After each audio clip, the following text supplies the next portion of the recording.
Bien chicos, ahora vamos con la clase número 9 del curso de historia. Ahora vamos con la segunda parte del intermedio temprano. En la clase anterior habíamos visto la primera parte en la que solamente les expliqué de qué iba el intermedio. Como ustedes recordarán, los intermedios son etapas de transición.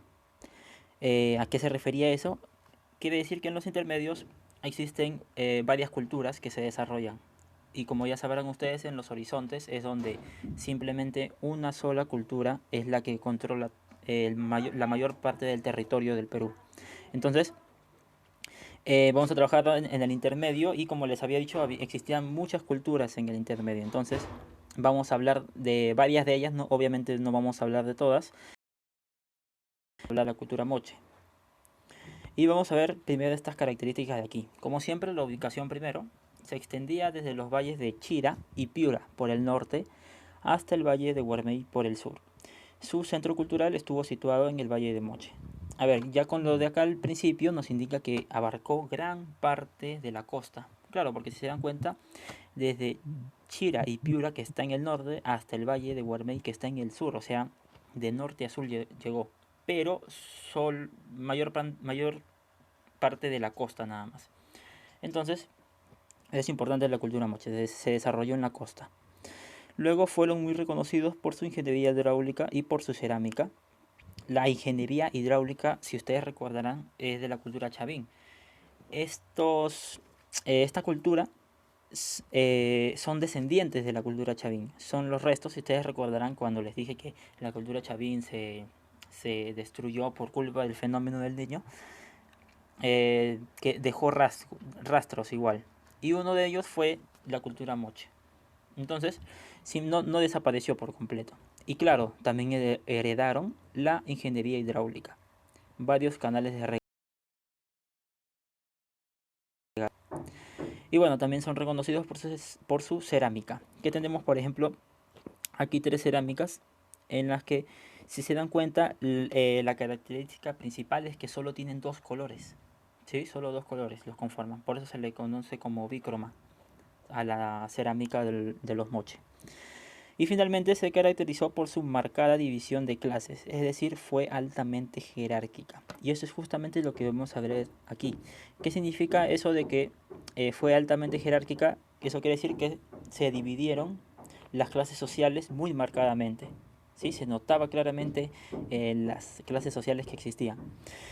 Y bueno, a ver, en la cima de la sociedad teníamos a los sacerdotes, guerreros y el Siekic, que era como el rey de cierta zona. En el primer lugar estuvo el gran señor Osiek, considerado hijo del dios Ayapaek y era representante en la tierra. Ya su dios se llamaba Ayapaek y para ellos el representante de ese dios en la tierra.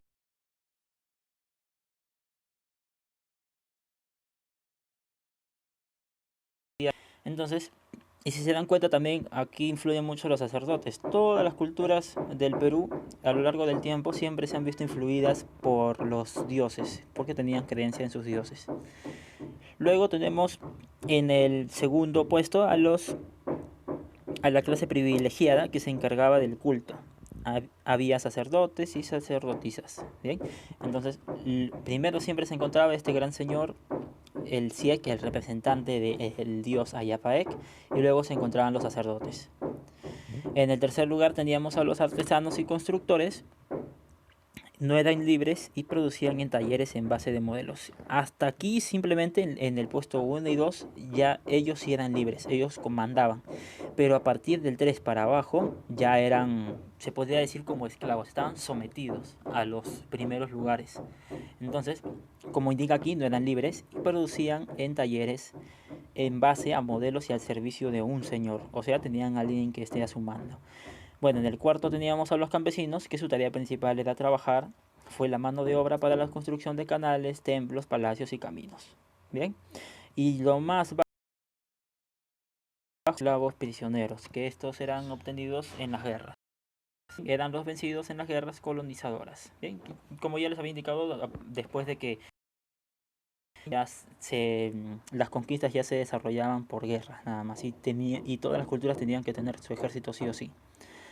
Bien, Podríamos hablar de muchas cosas de la cultura moche, su cerámica, sus templos que tienen construcciones a lo largo de la costa, pero vamos a hablar de algo muy interesante, lo que es principal, lo más representativo de esta cultura, que es el Señor de Zipán, que ustedes también ya lo conocen. Tal vez en alguna visita al museo ya deben haber visto al Señor de Zipán, que tenemos esta imagen de aquí. Y vamos a empezar leyendo qué nos indica aquí. En el sitio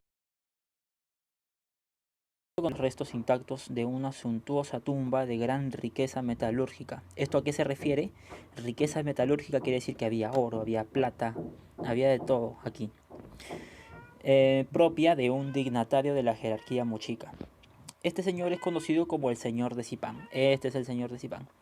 Y su tumba intacta, la primera tratada de manera científica, ha permitido valiosos conocimientos de la cultura moche en general.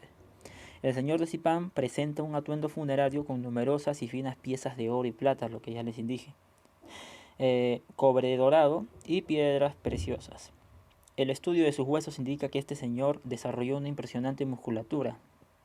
Poseía una dentadura con buenas condiciones y con poco desgaste gracias a una dieta cuidadosamente preparada.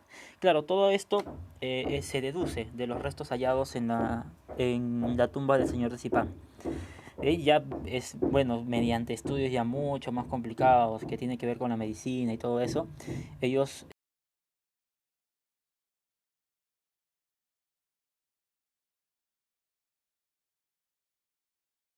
una perfecta dentadura que se debió haber dado porque le daban una dieta especial a él.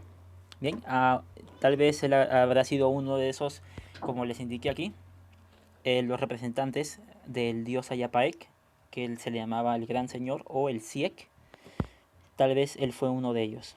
Bien, entonces, y por eso también es que le dedicaron esa tumba con tantas riquezas dentro. Y bueno, esto sería todo lo que vamos a hablar sobre la cultura moche.